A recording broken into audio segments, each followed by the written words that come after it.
নন্দীগ্রামে শহীদ দিবস পালনে তরজা তৃণমূলকে নিশানা বিরোধী দলনেতার।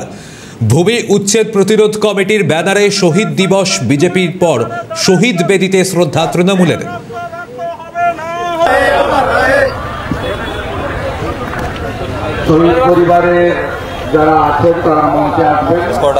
নন্দীগ্রামে শহীদ দিবস পালনে তরজা তৃণমূলকে নিশানা, সেখান থেকে রাজ্যের বিরোধী দলনেতার। ভূমি উচ্ছেদ প্রতিরোধ কমিটির ব্যানারে শহীদ দিবস পালন।